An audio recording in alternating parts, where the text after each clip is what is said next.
अस्सलामुअलैकुम। एक बूढ़ी खातून का इंटरव्यू है जिन्होंने अपने शौहर के साथ 50 साल का अरसा पुरसुकून तरीके से हंसी खुशी गुजारा। खातून से पूछा गया कि इस 50 साला पुरसुकून जिंदगी का राज क्या है। क्या वो खाना बनाने में बहुत माहिर थी या फिर उनकी खूबसूरती इसका सबब है? ढेर सारे बच्चों का होना उसकी वजह है या फिर कोई और बात है? बूढ़ी खातून ने जवाब दिया, पुरसुकून शादीशुदा जिंदगी का दारविमदार अल्लाह की तौफीक के बाद औरत के हाथ में होता है। औरत चाहे तो अपने घर को जन्नत बना सकती है और चाहे तो इसके बरक्स यानी जहन्नम भी बना सकती है। इस सिलसिले में माल और दौलत का नाम मत लीजिए। बहुत सारी मालदार औरतें जिनकी जिंदगी अजीरन बनी हुई है, शौहर उनसे भागा भागा रहता है। खुशहाल शादीशुदा जिंदगी का सबब औलाद भी नहीं है। बहुत सारी औरतें हैं जिनके 6-6 7-7 बच्चे हैं, फिर भी वो शौहर की मोहब्बत से महरूम हैं, बल्कि तलाक तक की नौबत आ जाती है। बहुत सारी ख्वातीन आला से आला तरीन खाना पकाने में माहिर होती हैं, दिन दिन भरनी से नया खाना बनाती रहती हैं, लेकिन फिर भी उन्हें हर रोज़ शौहर की बदसलूकी की शिकायत रहती है। इंटरव्यू लेने वाली खातून सहाफ़ी को बहुत हैरत हुई। इसने पूछा, फिर आखिर आपकी इस खुशहाल जिंदगी का राज क्या है? बूढ़ी खातून ने जवाब दिया, जब मेरा शौहर इंतहाई गुस्से में होता है तो मैं खामोशी का सहारा ले लेती हूँ, लेकिन इस खामोशी में भी एहतराम शामिल होता है। मैं अफसोस के साथ सर झुका लेती हूँ। ऐसे मौका पर बाज़ ख्वातीन खामोश तो हो जाती हैं, लेकिन इसमें तमस्खुर का उनसर शामिल होता है। इससे बचना चाहिए। समझदार आदमी इसे फौरन भांप लेता है।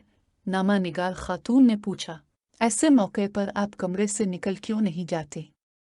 बूढ़ी खातून ने जवाब दिया, नहीं, ऐसा करने से शौहर को ये लगेगा कि आप इससे जान छुड़ा रही हैं, इसकी कोई बात सुनना ही नहीं चाहती।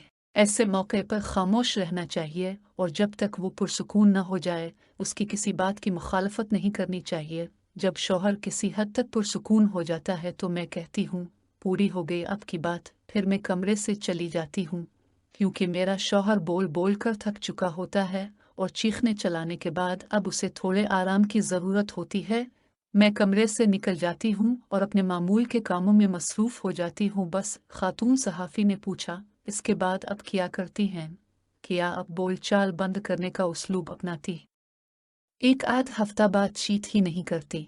बूढ़ी खातून ने जवाब दिया, नहीं तो। इस बुरी आदत से हमेशा बचना चाहिए। दो धारी हथियार है। जब आप एक हफ्ते तक शौहर से बातचीत नहीं करेंगी, ऐसे वक्त में जबकि उसे आपके साथ मुसालहत की ज़रूरत है, तो वो इस कैफियत का आदी हो जाएगा और फिर ये चीज़ बढ़ते बढ़ते ख़तरनाक किस्म की नफ़रत की शक्ल इख्तियार कर लेगी। सहाफ़ी ने पूछा, फिर आप क्या करती हैं?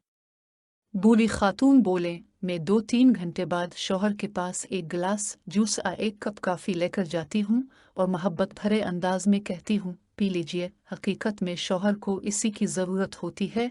फिर मैं इससे नॉर्मल अंदाज में बात करने लगती हूँ। वो पूछता है, क्या मैं इससे नाराज़ हूँ? मैं कहती हूँ, नहीं तो। इसके बाद वो अपनी सख्त कलामी पर माजरत जाहिर करता है और खूबसूरत किस्म की बातें करने लगता है। इंटरव्यू लेने वाली खातून ने पूछा, और आप इसकी ये बातें मान लेती हैं? बूढ़ी खातून बोले, बिल्कुल, मैं कोई अनाड़ी थोड़ी हूँ, मुझे अपने आप पर पूरा भरोसा है। क्या आप चाहती हैं कि मेरा शौहर जब गुस्से में हो तो मैं उसकी हर बात का यकीन कर लूँ और जब वो पुरसुकून हो तो इसकी कोई बात ना मानूं? खातून सहाफ़ी ने पूछा, और आपकी इज़्ज़त नफ़स? बूढ़ी खातून बोले, पहली बात तो ये कि मेरी इज़्ज़त नफ़स इसी वक्त है जब मेरा शौहर मुझसे राज़ी हो और हमारी शादीशुदा ज़िंदगी पुरसुकून हो। दूसरी बात यह कि शौहर बीवी के दरमियान इज़्ज़त नफ़स नाम की कोई चीज़ नहीं होती। जब बीवी और शौहर एक दूसरे के लिबास हैं तो फिर कैसी इज़्ज़त नफ़स? अल्लाह पाक हम सब को समझने की तौफ़ीक अता फ़रमाए, आमीन।